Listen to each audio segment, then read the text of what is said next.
नमस्कार मैत्रिणींनो, मी पूजा तुम्हा सर्वांचं स्वागत करते माझं चॅनल पूजा स्पेशल रेसिपीजमध्ये।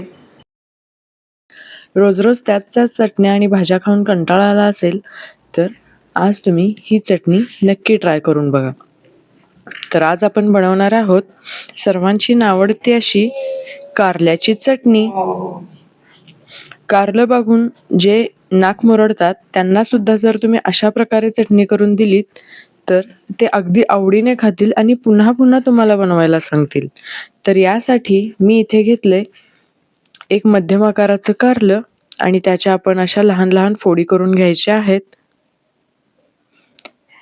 आता मी यामध्ये टाकते साधारण अर्धा चमचा मीठ आणि हे मीठ आपल्याला याला व्यवस्थित लावून चोळून घ्यायचं आहे।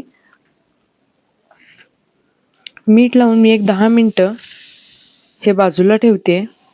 छान ह्याला पाणी सुटले, तुम्ही इथे बघू शकता। असं व्यवस्थित अगदी चोळून आपल्याला याचा रस काढून घ्यायचा आहे। मिठामुळे त्याचा कडवटपणा कमी होण्यास मदत होते आणि अशा प्रकारे त्याचं पाणी काढल्यावर त्याचा कडवटपणा पूर्णच कमी होतो। अशा प्रकारे आपल्याला पिळून याचा पूर्ण रस काढून घ्यायचा आहे। बघा इथे हिरवट कलरचा रस दिसतोय आपल्याला। व्यवस्थित रस काढल्यामुळे याचा कडूपणा कमी होण्यासाठी मदत होईल। तर आता एका मिक्सरच्या भांड्यामध्ये मी 3 हिरव्या मिरच्या, त्यासोबत 4-5 लसूण कळ्या आणि थोडीशी कोथिंबीर घेतली आहे। अर्धा इंच आलं घेतलेलं आहे आणि 1 चमचा जिरं आणि 1 चमचा तीळ घातलेत आणि हे आता आपण वाटण करून घेऊया। एका कढईमध्ये मी साधारण 1 चमचा तेल घेतले। तेल गरम झालं की त्यात थोडीशी मोहरी आणि थोडे जिरे टाकलेत।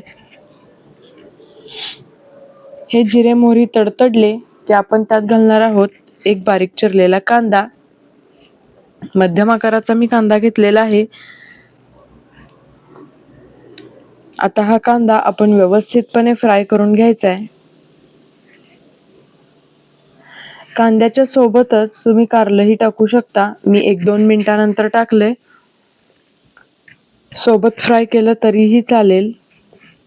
आता हे साधारण आपल्याला एक 5 मिनिटं मीडियम फ्लेमवर फ्राय करून घ्यायचं आहे, जेणेकरून हे व्यवस्थितपणे शिजलं जाईल। आणि आता यामध्ये मी आपण तयार केलेलं आलं, लसूण, हिरवी मिरची, कोथिंबीरीचं वाटण घालतेय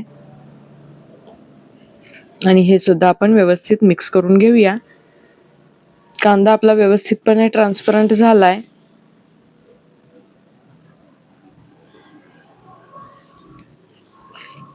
आता आपण यामध्ये बाकीचे जिन्नस घालू।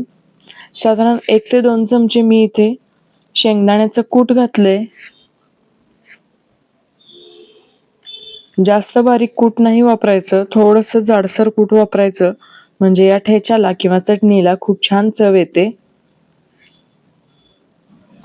आता मी अगदी थोडंसं मीठ घातलंय, कारण आधी आपण कारल्याला थोडं मीठ लावून घेतलं होतं आणि अर्धा चमचा साखर घातली आहे, कारण तिखट आणि कडवटपणा हा बॅलन्स झाला पाहिजे। वरून मस्त अशी बारीक चिरलेली कोथिंबीर घातली आहे आणि आता मी गॅस बंद करून ही कारल्याची चटणी सर्व करते।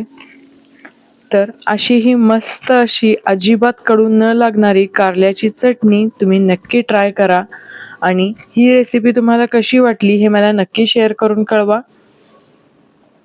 शिवाय तुम्हाला यानंतर कोणत्या रेसिपीज बघायला आवडतील हे सुद्धा मला कमेंट बॉक्समध्ये कळवा। पुन्हा भेटू अशाच एका मस्त चटपटीत झणझणीत रेसिपी सोबत। तोपर्यंत बाय। व्हिडिओ पूर्ण बघितल्याबद्दल धन्यवाद।